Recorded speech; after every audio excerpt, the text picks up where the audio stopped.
Okay, Kevin, for the grand prize of $1 million, what color is the White House? I know this.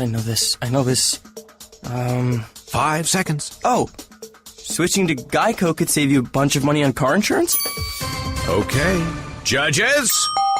That's true, Kevin. They'll allow it. Congratulations. You're a winner. Woo! Geico, because saving 15% or more on car insurance is always a great answer.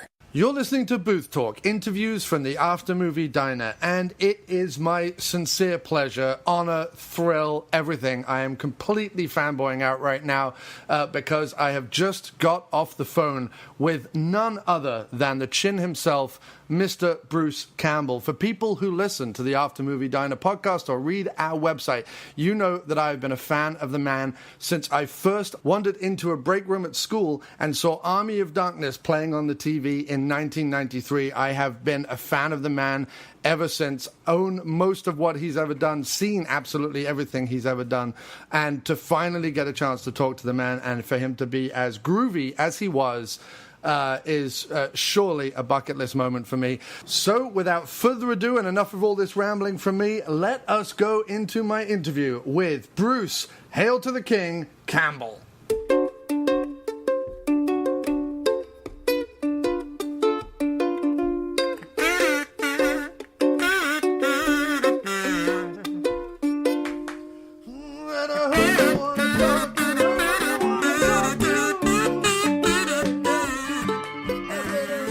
I'm Jon Cross, and welcome to the After Movie Diner. It's an absolute pleasure and an honor to have you on the show, sir. I'm so glad we could do this.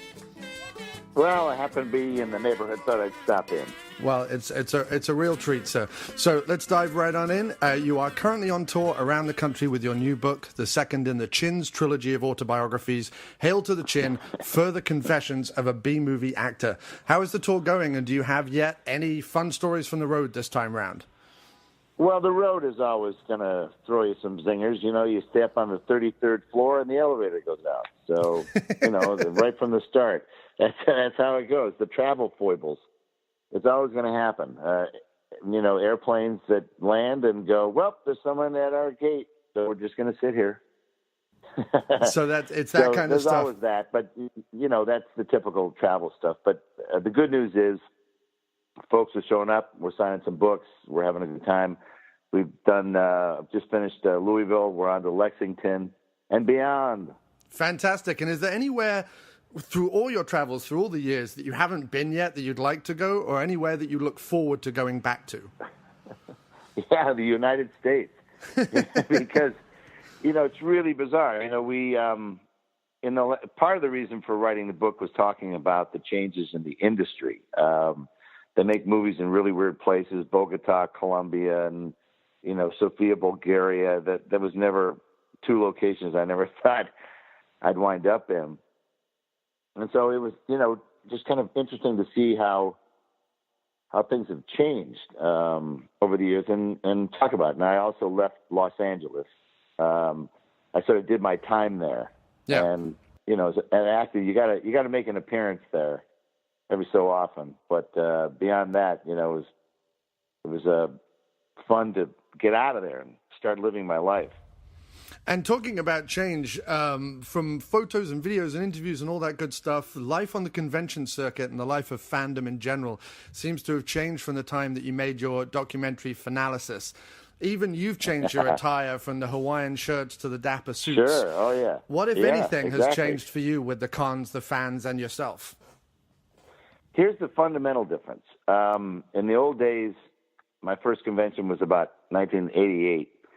And when you go there, you'd see guys, you're Adam West, Burt Ward, the guys who were in shows from 20 years ago. And now the main difference is at conventions, you get to see Chris Evans, or you get to see Jeremy Renner, or you get to see Johnny Bernthal, or guys, Norman Reedus, guys from TV shows that are on right now. Yeah, these imposters. Or movies that are. Yeah, so it's great though. So now you have a whole mix, and the green room, where you get a cup of coffee between signings and stuff, is so awesome now. The people that you might meet in these various green rooms, Elvira, getting a cup of coffee, green tea, next to Shatner and Stan Lee sleeping in the corner.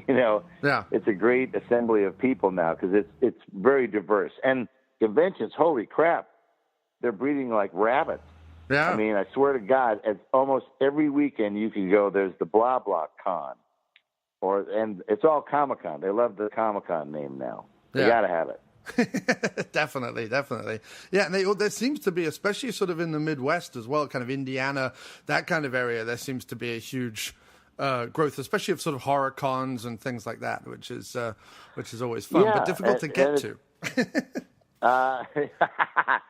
Well, yeah, like Indianapolis, you have to drive through hours of cornfields to get there. And then, but people are happy to have you. The fun thing about touring is sometimes in the big cities, people can be very blasé about, so-and-so's coming, whatever. But you go to Albuquerque, New Mexico, they're like, man, thanks for coming to Albuquerque. Yeah. And they can be very friendly. Like I got the key to Decatur, Illinois. It's on my wall in my office. I have, because, it's like, thanks for coming to Decatur. Yeah, and it's almost more sort of authentic and gratifying in its own kind of the little guy type way. It is because the people are legitimately happy to see you there. And, in a big city, sometimes it's tough to get people to come back into a city that they work all day. Yeah. So some of my best signings are in the suburbs where you don't make them go back into the city. You come to them. That's fantastic. Yeah, exactly. Yeah. And one the of the suburban tour. Yeah, well, I mean, look, that's often where some of the most hardcore fans are, Yeah. So, talking about kind of the people in the green room and things, one of the stories from the book that really popped out and was humorous was about you eating dinner and kind of driving around with your fellow genre stars and director John Carpenter. I'm sure every fan would kind of love to be on a fly on the wall in those situations.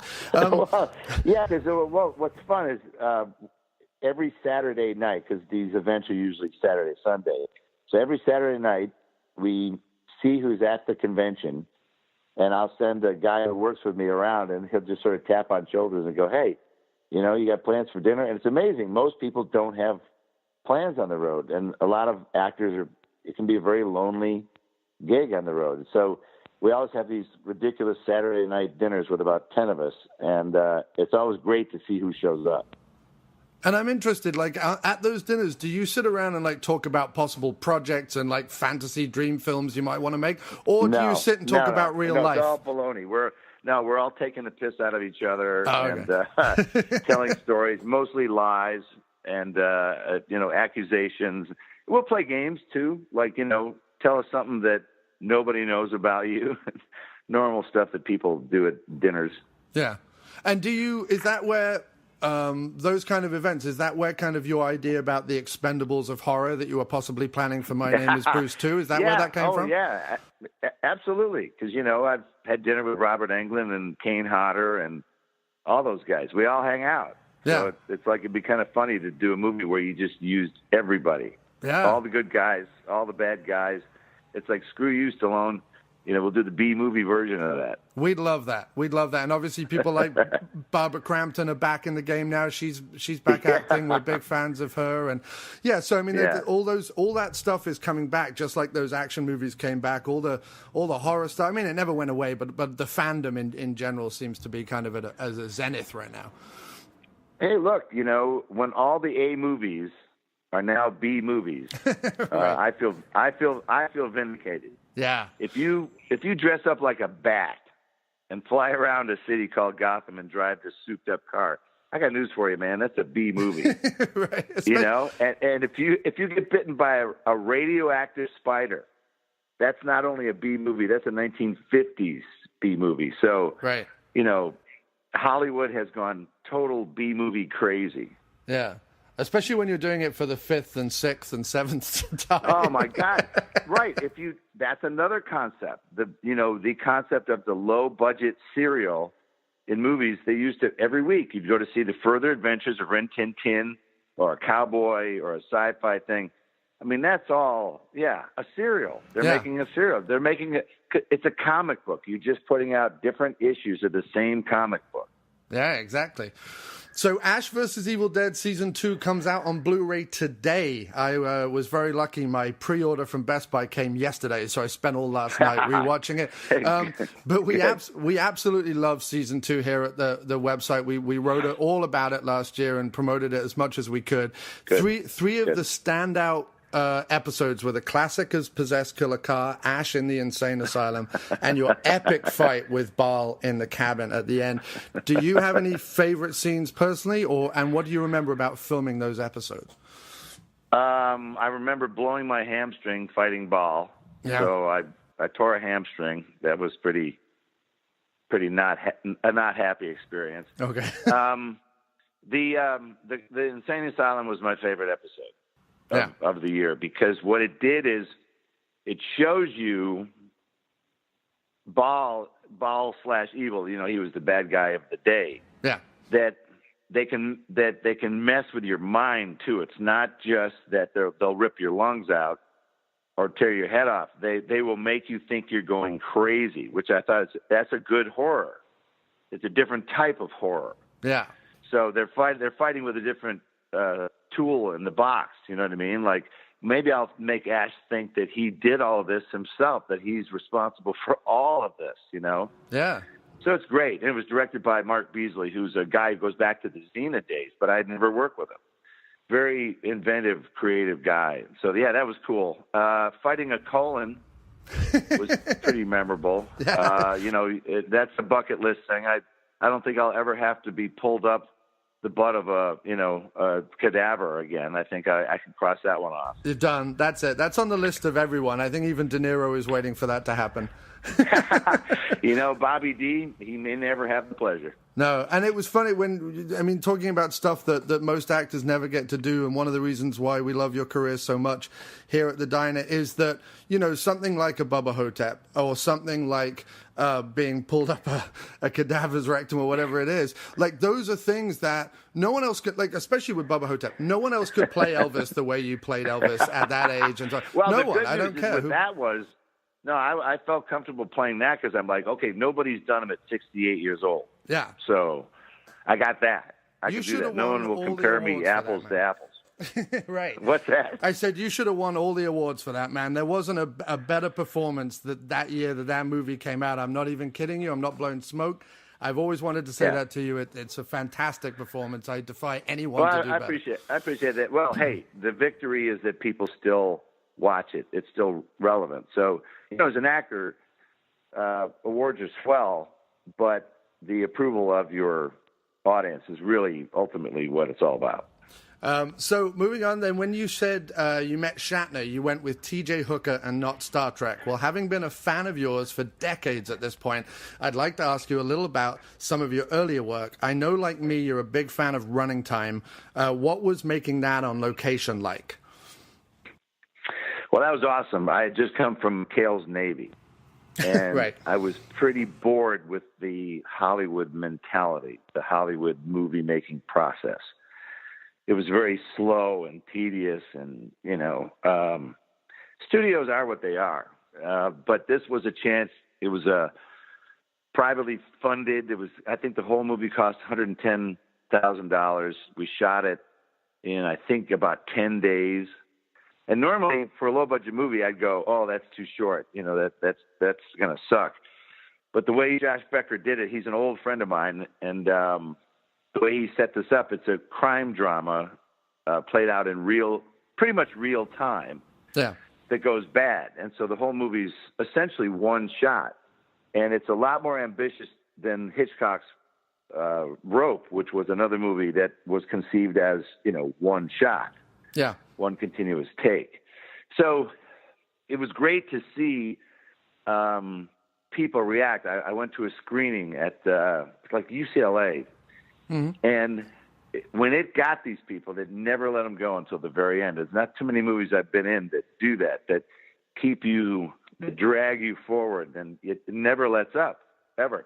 And there was one reviewer that it was so awesome. He lost his mind. He couldn't understand how the hell we could have pulled this off in one shot. He kept going, like, what if the guy had blew a line? What if they couldn't change the tire of that truck? What if they I'm like, oh, dude, we got you. That's fantastic. There's about a half a dozen, or more. There's about a dozen hidden cuts in there. Yeah. In order to do it. Of course. But Josh very skillfully put it together, and, it's a cool little movie. Definitely. Well, we love it here. And you worked with your pal, Josh, a lot. When I spoke to Ted Raimi last year, we spoke a lot about Lunatics, a Love Story. And I've also heard a rumor about a possible Thou Shalt Not Kill Except remake. Will we ever see new releases of Running Time and Lunatics, like Blu Ray? And can we see you working with Josh again, maybe on that remake? Well, Josh, who knows? But, remakes, we're not going to do that movie. Okay. I mean, I'm not. I'll tell you that right now. Okay. No.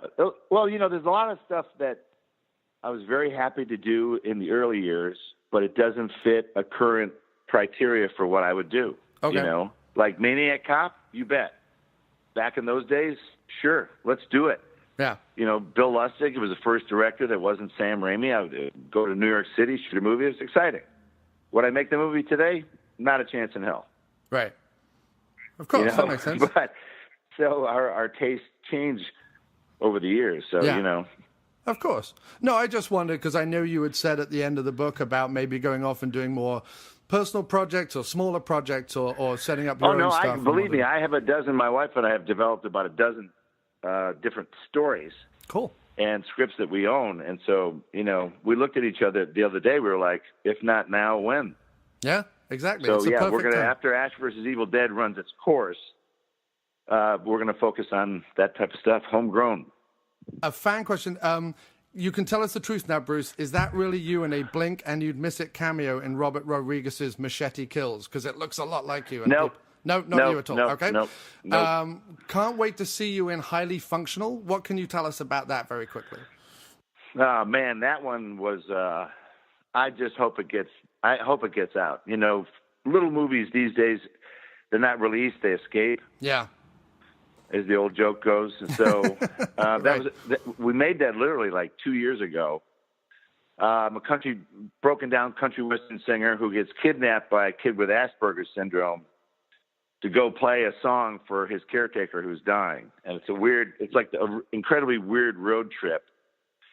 And, it's probably the first little indie darling. I hate that term, but Right. It's probably, there's no blood in the whole movie. It's long dialogue scenes. It's two characters mostly, on this crazy road trip. And, I hope that sort of stuff gets as much airplay as Bubba Ho-Tep at the end of the day, but we'll see. Yeah. The thing had weird financing problems. It shut down for about a year. The producer quit. The director was fired. It was one of these really weird things, but I've seen the finished movie. It's good. It's a good little movie. So excellent. Fingers crossed. When it's released, I'll buy a ticket. So to wrap up then, just quickly, what can we expect from Season 3 of Ash vs. Evil Dead, and any word on Season 4? Season 4, no word yet. Okay. Stars just got purchased by Lionsgate. Mm-hmm. So what fans sometimes don't realize is the big cog and the little cog. The wheels turn differently now. Our bosses now have bosses. So they're going to figure that out. We're also waiting on an air date because they might move our air date Right. in order to clean because the fall is pretty messy. Right. So yeah, we're waiting to see. But Season 3, I have to say, is spectacular. If the series ended at the end of 3, fans would be thumbs up. Fantastic. There's some crazy stuff. Basically, the Evil Dead world is turned upside down by the end of Season 3. Nothing will ever be the same. Well, we cannot wait, so we really cannot wait, and we hope that when that comes out, you'll come back on the show. Thanks ever so much for your time today. Thank you for your extra time. It was a real pleasure. Thank you very much. So there you have it, my first ever interview with Mr. Bruce Campbell, and I am still, even after recording it and editing and everything, can't believe it happened, still shaken. Anyway, if you enjoyed that interview, and you're a Bruce Campbell fan, we have interviews with Ted Raimi, Dana DiLorenzo, and Ray Santiago from Ash vs. Evil Dead over at aftermoviediner.com.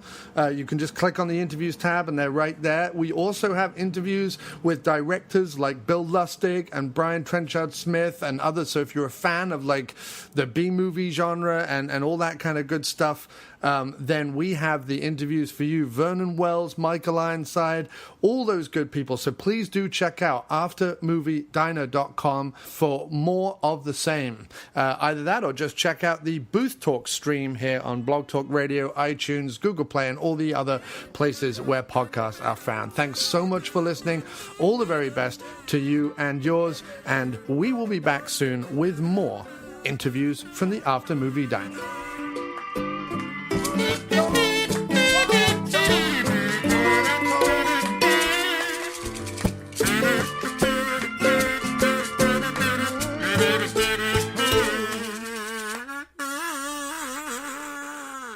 What you doing? Ran out of space on my phone, so I'm deleting some stuff. Bye, singing dog. Bye, goal. I pronounce you. Bye, wedding ceremony. Stop. At Metro PCS, you get 2 free phones with twice as much memory. Really? Don't say bye to your memories. Switch to Metro PCS and get 2 free LG K20 Plus phones with 32 gigs when you switch 2 lines. Metro PCS. Wireless. Figured out. Coverage not available in some areas. Sales tax not included in phone price. Excludes numbers on the T-Mobile network. See store for details and terms and conditions.